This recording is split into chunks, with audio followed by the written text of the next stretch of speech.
आता हे जे दुसरं प्रकरण आहे, परमेश्वराचा वेद, भाग 2. सद्गुरु पै माऊली मातोश्री माईना प्रथम कृतज्ञपूर्वक वंदन. आणि आपण सर्व सद्भक्त सत्साधक आपणा सर्वांना आदरपूर्वक नमस्कार. परमेश्वराचा वेद या अंगाने आपण चिंतन करीत आलेलो आहोत. या चिंतनातून प्रत्यक्ष या ज्ञानाच्या आधारावर साधकाने जीवन जगले पाहिजे. साधकाला खरा परमेश्वर आकळला तर त्याच्या जीवनात सुख, शांती, समाधान नांदायला लागेल. त्याला आनंदाने जीवन जगता येईल. महत्वाचा बोध हा आहे की हे परमेश्वराचे ज्ञान साधकाच्या आचरणात यायला पाहिजे.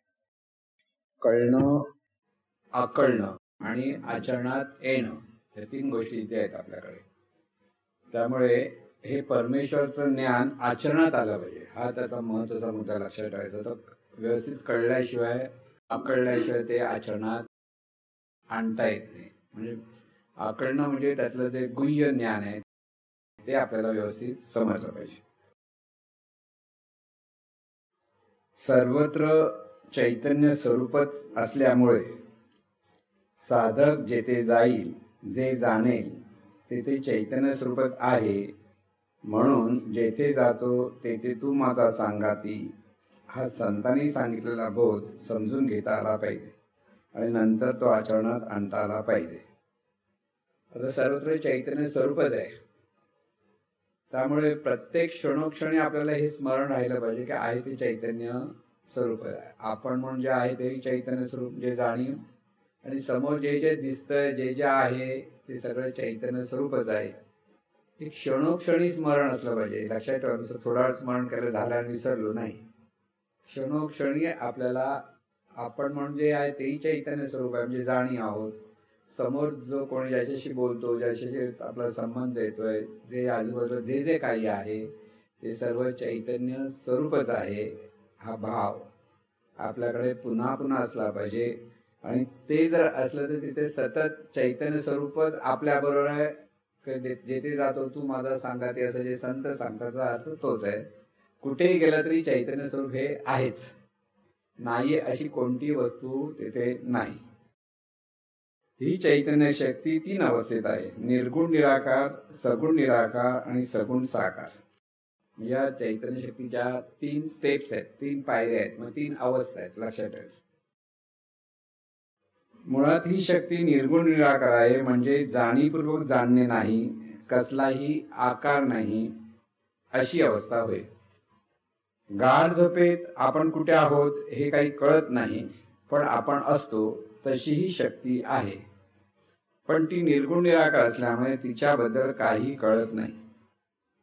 गाढ झोपेत आपल्याला आजूबाजूचे काही कळत नाही, पण श्वासोच्छवास चालू असतो, रक्ताभिसरण चालू असतं. तसेही निर्गुण निराकार स्वरूपाचे कार्य नेणीवपूर्वक सहज चालू असते. म्हणजे निर्गुण निराकार याचा अर्थ काही नाही असं नाही. ती निर्गुण निराकार आहे, पण तिचं अस्तित्व तिथे असतंच आणि त्याद्वारे तिचं कार्यही चालू असतं.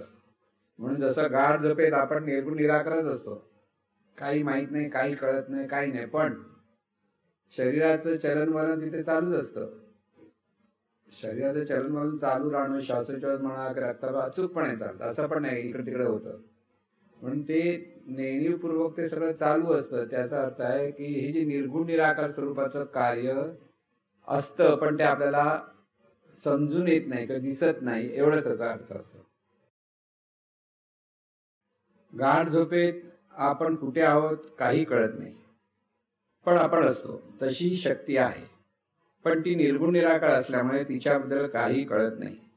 गाढ झोपेत आपल्याला आजूबाजूचे काही कळत नाही, पण श्वासोच्छवास चालू असतो, रक्ताभिसरण चालू असते. तसे हे निर्गुण निराकार स्वरूपाचे कार्य नेणीवपूर्वक सहज चालू असते.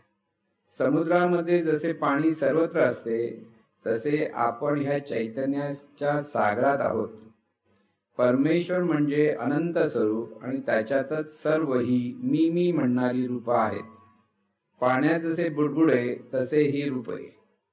त्या चैतन्य सागरातील बुडबुडे आहोत. म्हणजे ही सगळी रूपं ह्या चैतन्य सागरात, म्हणजे आपण त्या अनंत स्वरूपाचा छोटासा बुडबुडा आहोत खरं बघायचं, पण ते जाणण्याच्या अंगाने बुडबुडा आहोत, इथं लक्षात ठेवायचं. म्हणून हा परमेश्वर जिथे जाल तेथे तो आहे, म्हणून संत सांगतात जेथे जातो तेथे तू माझा सांगाती. म्हणजे आता इथे अखंड स्मरण काय असलं पाहिजे, जिथे जातो ते चैतन्य स्वरूप आहेच. तुम्ही लक्षात ठेवा का लक्षात ठेवू नका, चैतन्य स्वरूपाचं जे नेणीपूर्वक कार्य आहे ते सतत चालू असतं. त्या ब्रह्मांडचं जे चलनवलन चाललेलं आहे ते ह्या नेणीपूर्वक या निर्गुण निराकार शक्तीच्या द्वारे चाललेलं आहे. स्पष्ट लक्षात होतं. हे जेवढं रहाडगाडं चाललंय, हे जीवन चक्र आपण म्हणतो, प्रचंड चक्र आहे मोठं. आणि ते कसं चालू आहे, अगदी ब्रह्मांडामधल्या अनेक तारे काही काळानंतर निर्जीव होतात म्हणतात. मग ते परत त्या कृष्णविवरामध्ये शिरतात किंवा त्यावेळेला मोठा प्रकाश फुटतो आणि तिथे परत अनेक काही घटक तयार होतात. हे सगळं सतत चालू आहे ब्रह्मांडामध्ये, युगानुयुग चालू आहे. त्याच्यातून एक ग्रह मालिका वगैरे पुन्हा पुन्हा तयार होतात. म्हणजे हे जे सगळं चालू आहे किंवा ही पृथ्वीचं स्वतःभोवती फिरणं, सूर्याभोवती फिरणं, प्रत्येक ग्रह तारे त्या पद्धतीने फिरणं, किंवा ज्या याच्यामध्ये आपली सूर्यमालिका आहे ती जी त्याला कोणते आकाशगंगा म्हणतात,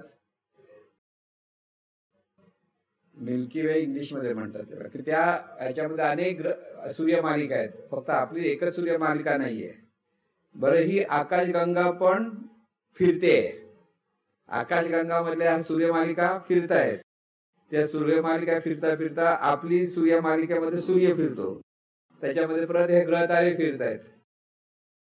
म्हणजे हे सगळं वेग आहे, गती आहे सगळ्या जीवनामध्ये. चक्र जे म्हणतो ते चक्र चालू आहे. आणि हे चक्र इतकं अचूकपणे चालू की तिथे काहीच फरक पडत नाही, आपल्याला ते कळत नाही एवढंच. म्हणजे पृथ्वीचा पण वेग आहे फिरण्याचा, स्वतःभोवती फिरतेच आणि परत सूर्याभोवती फिरते.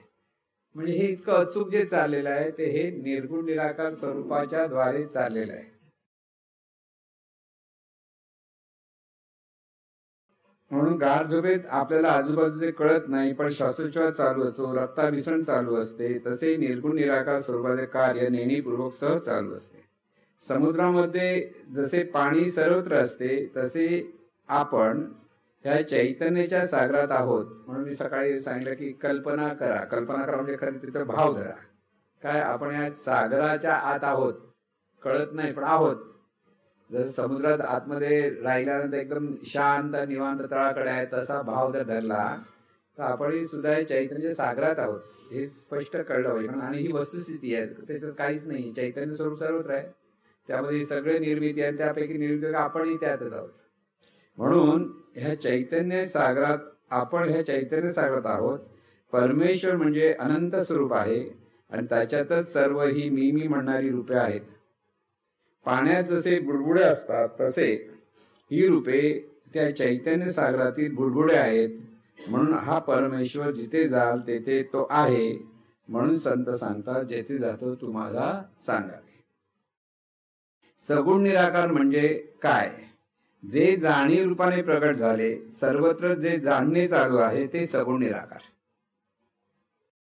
आपण जाणतो आहोत तिथे परमेश्वराचे सगुण निराकार स्वरूप आहे. जे जे आपण जाणत आहोत ते सगुण निराकार स्वरूप आहे. या जाणीवेला आकार नाही, रंग नाही, रूप नाही, म्हणून ते सगुण निराकार. म्हणजे आपलं सगळं जीवन जे चाललंय ते आपण कोण आहोत खरे, आपल्याला आकार नाहीये. शरीराचा आकार म्हणजे आपण नाहीये. मग त्या शरीराचा अहंकार का धरतो? शरीर माझं म्हणतो ते त्या अहंकार धरतो. म्हणजे इथे आपल्याला आकार नाही हे जर कळलं ना तर खरा प्रॉब्लेम सॉल्व्ह होईल आपला अहंकाराचा. पण ते आपण विसरतो, परत देहमीच करत बसतो ना.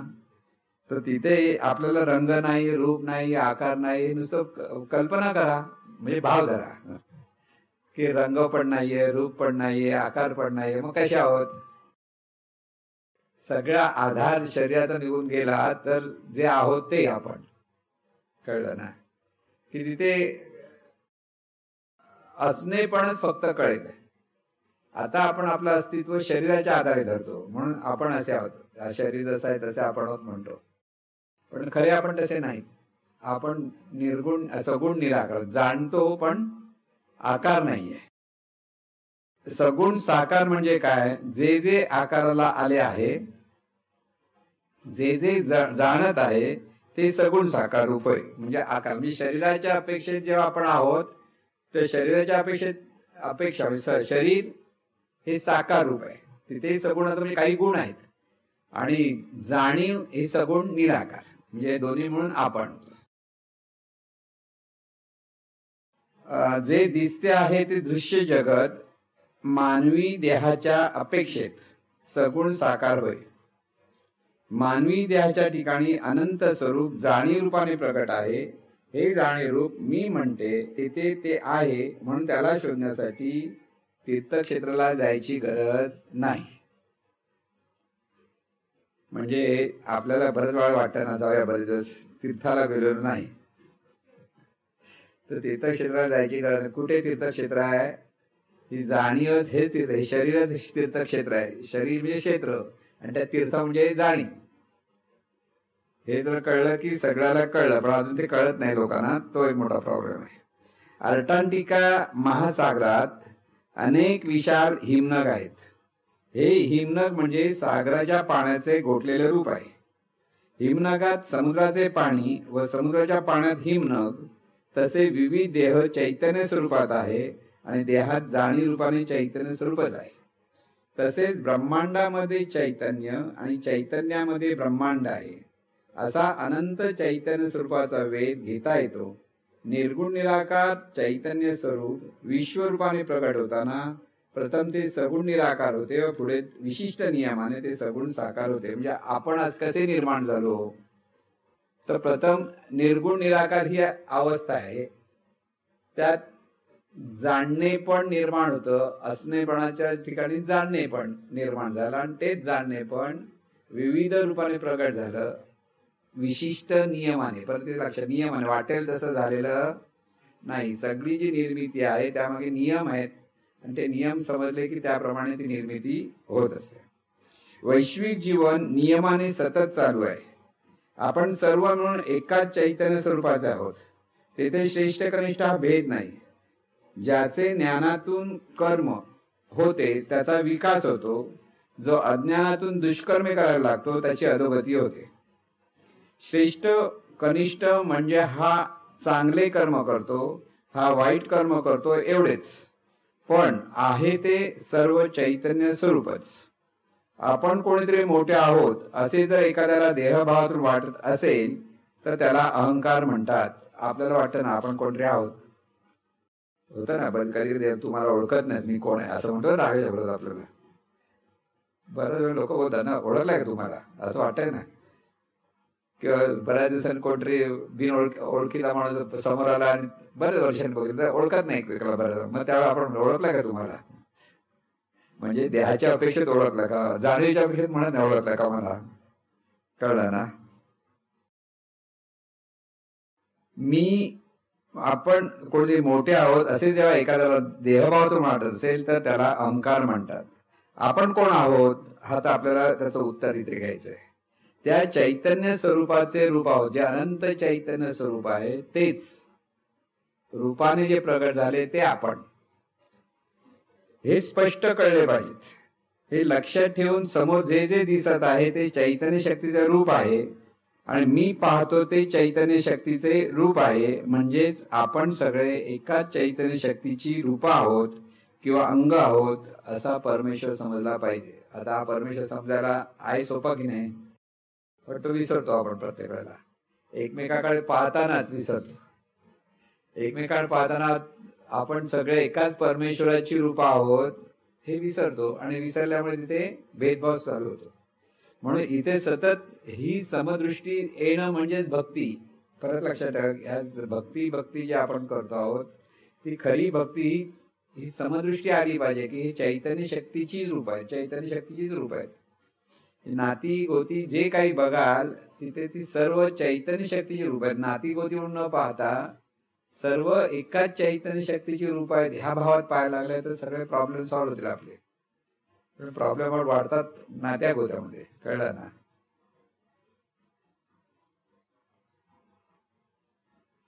मी देह हा जीवभाव आणि चैतन्य स्वरूप मी हा शिवभाव. जीवभाव आणि शिवभाव अशा दोन गोष्टी आहेत. बहुतांशी लोक मी देह ह्या भावातून जीवन जगतात, म्हणजे ते जीवभावात आहेत, हा त्याचा. आणि चैतन्य स्वच मी हा भाव जर तिथे निर्माण झाला तर तो असतो तो शिवभाव. जन्माला आलेला प्रत्येक प्राणी मात्र हा देव नसतो, तर तो जीव असतो. म्हणजे चैतन्य स्वरूपातूनच निर्मिती झाली म्हणजे देव असला पाहिजे असं आपल्याला वाटतं, पण नाही. तिथे अगोदर तिथे तो जीव आहे. जीव आहे म्हणजे स्वस्वरूपाच्या विसरात आहे. त्याला माहित नाही तो जाणीव आहे, कोण आहे, काही माहित नाही. जन्माला आला एवढंच माहिती आहे, आणि मग त्याच्यावर जे संस्कार तर त्याप्रमाणे आपण अमुक तमुक आहे ते म्हणायला लागतो. प्रत्येक जण जन्मापासून जीवभावातच जगत असतो, म्हणून सर्वत्र देव आहे हे खरे नाही, तर सर्वत्र आहे तो जीव. सगुण निराकार स्वरूप दिव्य आहे, अनंत आहे, अदृश्य आहे, अव्यक्त आहे. ते देहात जाणीव रूपाने प्रकट आहे. जाणीव रूपात शरीर रूपाने साकार झाली आहे. आणि हे लक्षात ठेवून आपले विचार, उच्चार, आचार झाले पाहिजेत. म्हणजे आता इथे पुन्हा पुन्हा स्मरण काय असलं पाहिजे, आपण चैतन्य स्वरूप आहोत की आपण जाणीव आहोत. सर्वत्र जे जे पाहतो तिथे ते चैतन्य स्वरूपच आहे, म्हणजे जाणीव आहे. आता हे रोज स्मरण व्हायला पाहिजे. इतकी वर्ष गेली तर गेली, जाऊ दे. आता तरी आपल्याला हे स्मरण पुन्हा पुन्हा पुन्हा पुन्हा धारण करता आलं का आहे ते चैतन्य स्वरूपच आहे. सर्वत्र चैतन्य स्वरूपच आहे. म्हणून इथे भेदभाव वगैरे कोणतीही गोष्ट येता कामा नाही.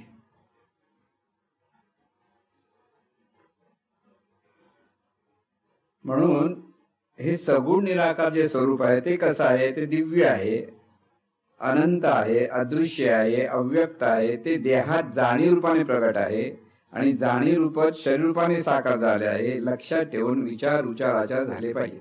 सकाळी जागे होताच आपण चैतन्य स्वरूप आहोत हे स्मरण असले पाहिजे. सकाळी उठल्या आता पहिलं लक्षात घ्यायचं चैतन्य स्वरूपच आहोत. चैतन्य उठलं म्हणजे जागा झालं म्हणजे बहिर्मनाचं कार्य सुरू झालं. जीवनात साधकाला आनंद चाकायचा असेल तर सगळीकडे समत्वाने पाहता आले पाहिजे. प्रत्येकाशी आपलेपणाने साधकाला वागता आले पाहिजे. एखादा माणूस आपल्याशी पटवून घेत नाही तेव्हा काय करायचे हा प्रश्न येतो. आपण चुकत असू तर आपले वागणे सुधारले पाहिजे, आणि आपण बरोबर असेल तरी त्याच्याबद्दल अनिष्ट चिंतन नको. इतर वेडेवाकडे वागतात तेव्हा त्यांच्याकडे ईश्वर तत्वाबद्दल अज्ञान आहे, ते जीवरूपात आहे हेही त्यांना माहीत नाही, म्हणून त्यांचे भले व्हावे हीच इच्छा असली पाहिजे. म्हणून एखादा माणूस आता सत्साधकासाठी म्हणतो, समोर एखादी व्यक्ती काही बडबडेल, काही बोलेल, काही वेगळ्या पद्धतीने बोलेल, मनात काय आलं पाहिजे, भलं होऊ दे. त्या बुद्धाचं शिष्याने कसं कल्याण असतो म्हटलं ना, तसं मनातून सरळ पटकन आलं पाहिजे, भलं होऊ दे बाबा. का? कारण तुझं भलं झाल्याशिवाय तू चांगला वागणारच नाहीस. कळलं ना? वागणं चुकीचं आहे म्हणजे त्याचं अकल्याण आहे. मग त्याचं भलं व्हायला पाहिजे ही मनापासून इच्छा असली पाहिजे. त्याचे भले होऊ दे एवढी इच्छा साधकाला असेल तर त्यांच्याबद्दल साधकाच्या मनात कोणताही अनिष्ट विचार येणार नाही. पण आपण कधी कधी असंही म्हणतो, भलं होऊ दे म्हणतो, पण मनात म्हणतो याला चांगली शिक्षा झाली पाहिजे. होतं ना कधी कधी आपल्याला असं होतं. कोणते ऑफिसमध्ये वगैरे केलं की भलं होऊ दे म्हणतो, बरं म्हणतो भलं द्यायचं, पण मनात काहीतरी झटका मारला पाहिजे असं वाटतं. ते चुकीचं आहे. तिथे लगेच ते लक्षात घ्यायचं की असा विचार मनात ठेवला तरी तिथे सुधारणा नाही, तिथे गोंधळच आहे. परत आपल्याला स्वतःला समजवा की सगळे चैतन्य स्वरूप आहे, सगळी रूप जाणीवेची आहेत, म्हणून प्रत्येकाचं भलं हे झालंच पाहिजे.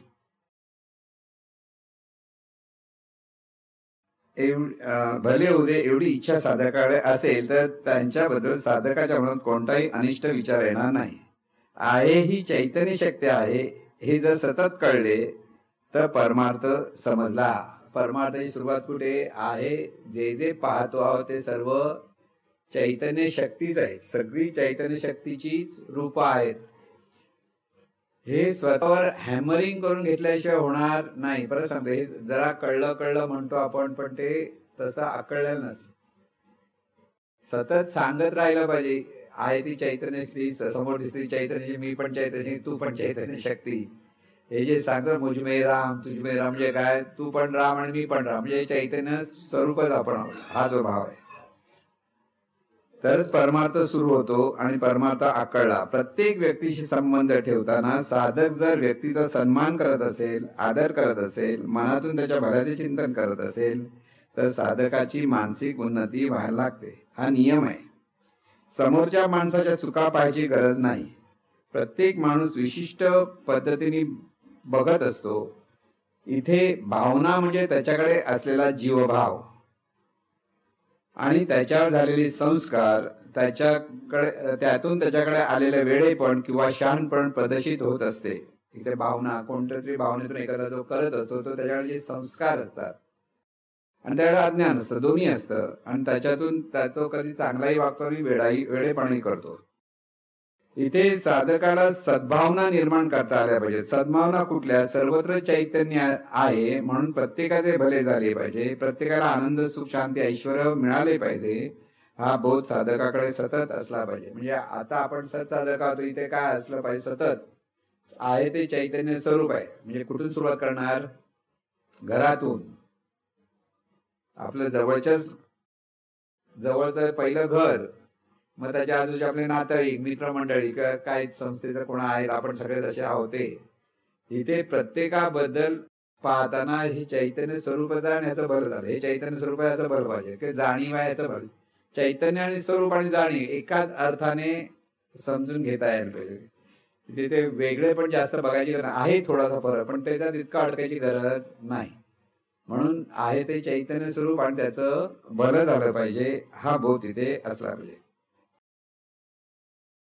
म्हणजे प्रत्येकाला सुख म्हणा, म्हणजे प्रार्थना गुरुनी सांगितली पुन्हा पुन्हा म्हणा. कारण काय, आपण आपल्याला वाटत नुसतं म्हटल्यावर भलं होतं, पण इथे चैतन्य स्वरूपाचं आपण आहोत आणि समोरची प्रत्येक व्यक्ती चैतन्य स्वरूप आहे. म्हणून ईश्वर आणि सर्वेश्वर असं महाराजांनी म्हणजे आहे. सर्वांना म्हणजे सर्वेश्वर, सर्वेश्वर म्हणजे सर्व चैतन्य स्वरूप आहे त्याला. ईश्वर म्हणजे आपण चैतन्य स्वरूप आहे ते आपण. म्हणून इथे आपण सर्वांसाठी सतत प्रार्थना, कोणाशी पटो न पटो, पण न पटत असेल तर जास्त त्याच्याकडे बघून बघून प्रार्थना म्हणायची, की तिथे आपल्या मनात अनिष्ट चिंतन येता कामा नये. सर्वात महत्वाचं, समोर चांगलं होईल की न होईल हा पुढचा परिणाम, पण पहिला परिणाम काय? आपलं अंतर्मन शुद्ध होतं. लक्षात घ्या, आपलं अंतर्मन शुद्ध राहणं हे सर्वात महत्वाचं आहे. समोरचा माणूस कसाही बोला, काही बोलला तरी साधकाचे मन स्थिर असले पाहिजे. म्हणून मन स्थिर होण्यासाठी साधना केली पाहिजे.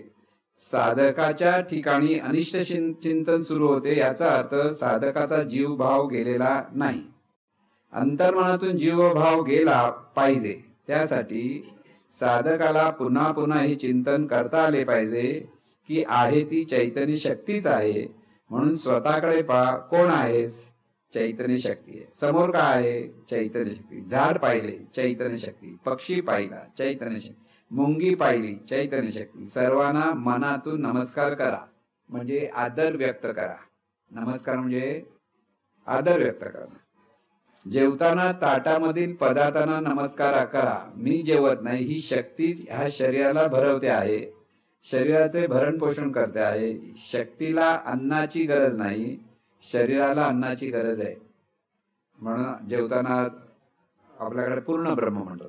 अन्न हे पूर्ण ब्रह्म म्हणजे काय? चैतन्य स्वरूप. प्रत्येक ठिकाणी चैतन्य स्वरूप आहे, मग अन्न आहे तेही चैतन्य स्वरूपच आहे. म्हणून नमस्कार करून कोण जेवणार आहे? चैतन्य शक्ती. ही जाणीव शरीराला भरण पोषण कोणते? जाणीव. म्हणजे अन्नाची गरज कोणाला आहे? शरीराला आहे. कारण शरीराचं ते पेट्रोल आहे, गाडीचं पेट्रोल. तसं शरीरासाठी ती उपयुक्त गोष्ट आहे. म्हणून तिथे स्वरूपाच्या स्मरणात एकदा नमस्कार करावे असं नाही, मध्ये मध्ये नमस्कार करायला पण हरकत नाही. एकदा केला बाद झाला असं नाही.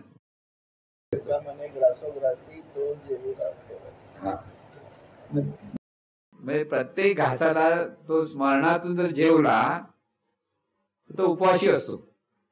उपवाशी असतो म्हणजे जाणीव नेहमी, जाणीवला जेवण्याची गरजच नाहीये.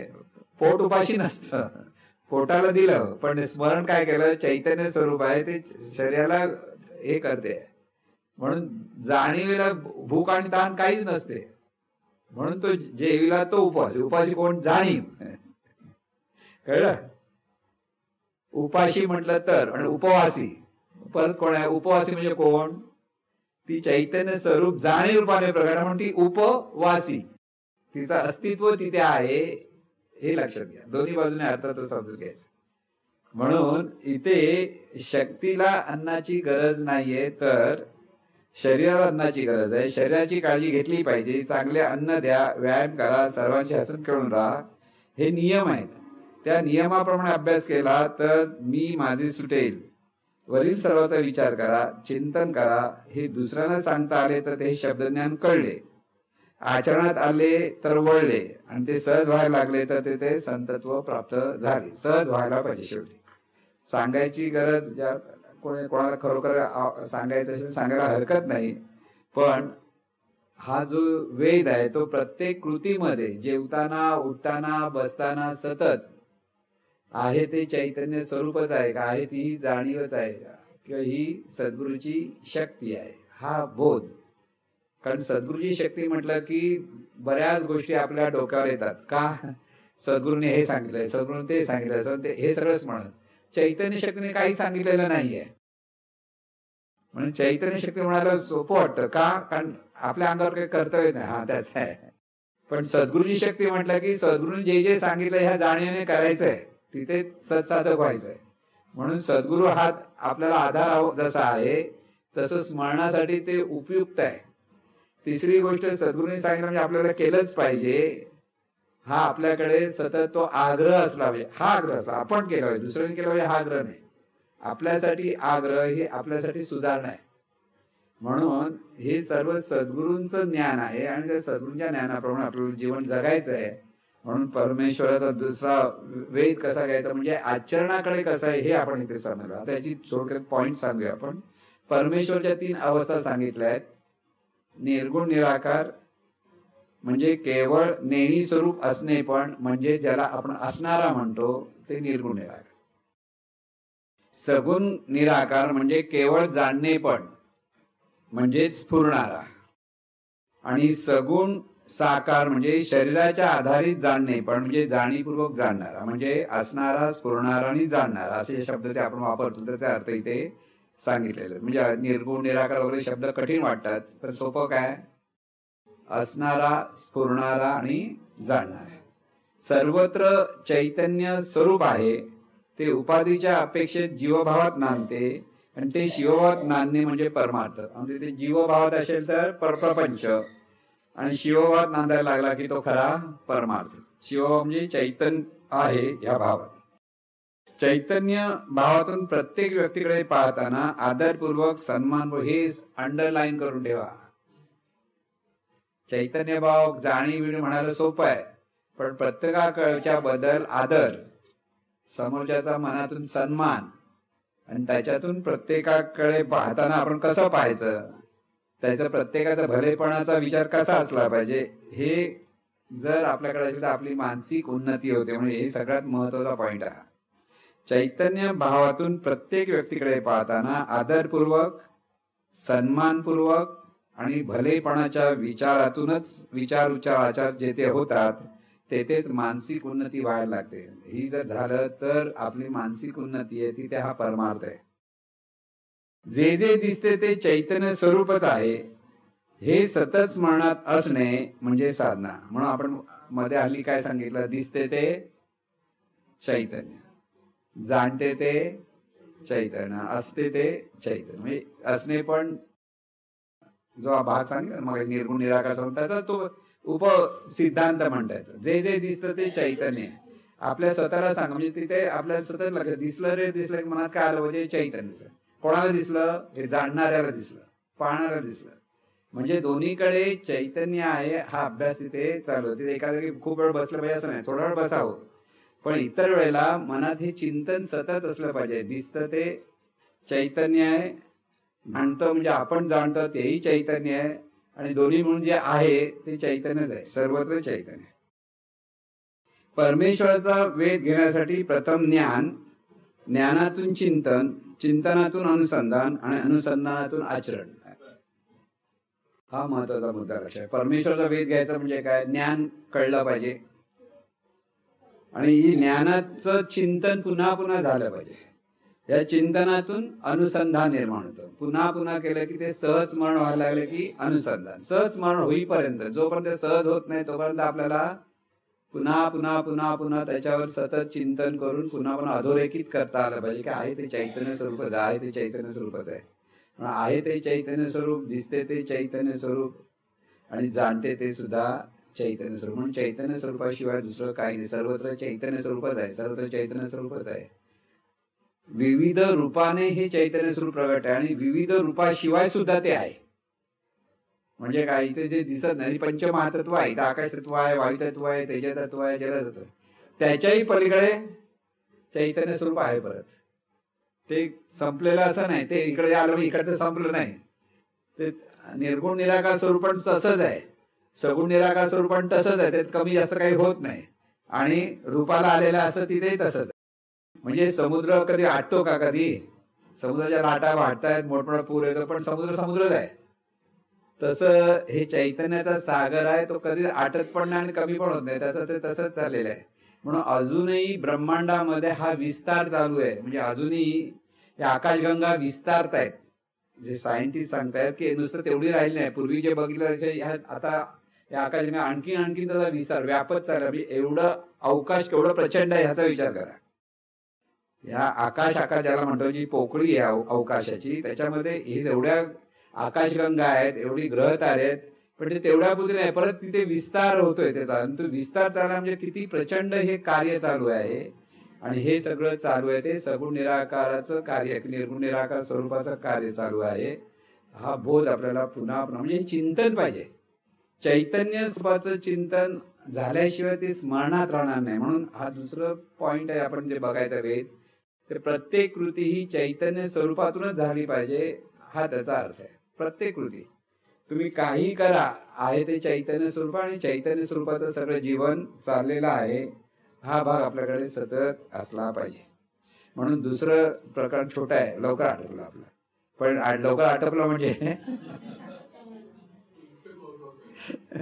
लवकर आटवलं म्हणजे करायला खूप मोठं आहे, म्हणून ते लवकर आटवलं. कारण कृती आली तिथे. पहिल्या प्रकारात फक्त चैतन्य स्वरूपात आहे, चैतन्य स्वरूप एवढं कळलं. पण आता चैतन्य स्वरूपातून कृती करता आली. विचार, उच्चार, आचार हे चैतन्य स्वरूपाच्या अधिष्ठानावर. बॉस ओरडला तरी ते चैतन्य स्वरूप भरवू दे म्हणा. बॉसला अक्कल नाही म्हणू नका. कळलं ना? बऱ्याच वेळा होता ना, मागे होतं जरा का अक्कल नाही, आम्ही आपलं काम करतो, तो सही ठोकतो, काय त्याला फरक पडतोय, असं बऱ्याच वेळा आपण म्हणत असतो. पण ते तसं नसतं. ते चैतन्य स्वरूप आहे, त्याला कळो न कळो.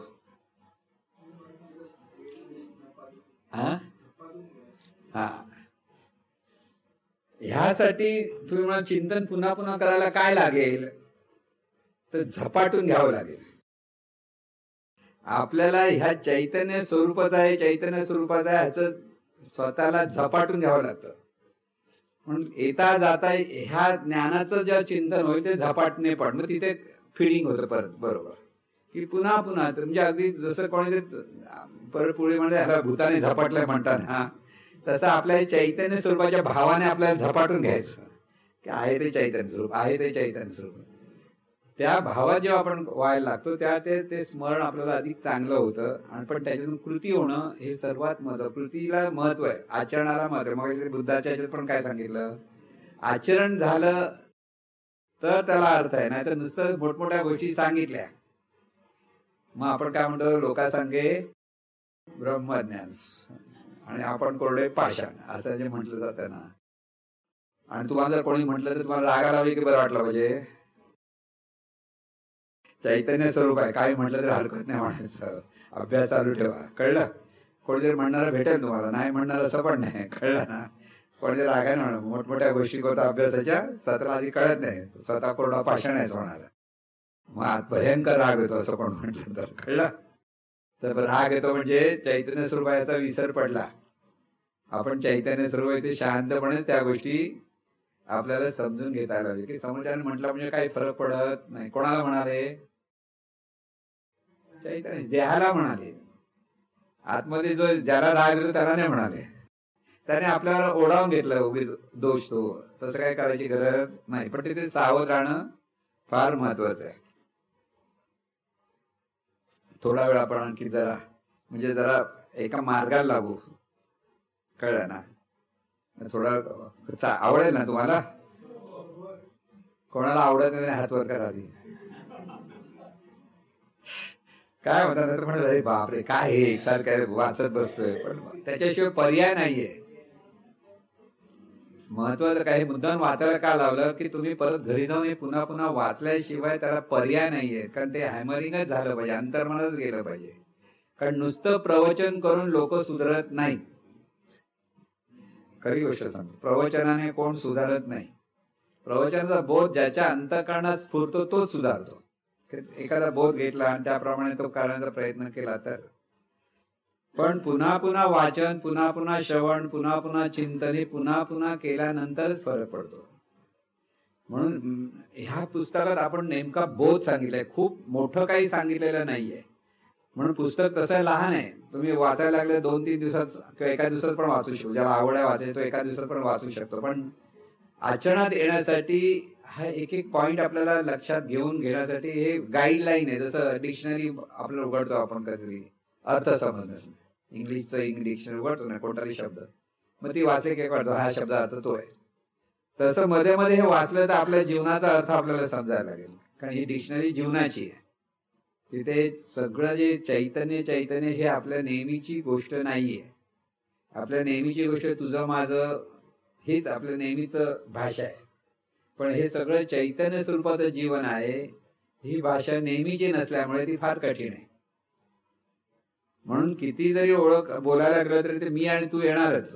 पण इथे मी तू परत म्हणताना परत चैतन्य स्वरूपाचा आहे हा बोध पुन्हा पुन्हा पुन्हा धरावा लागेल.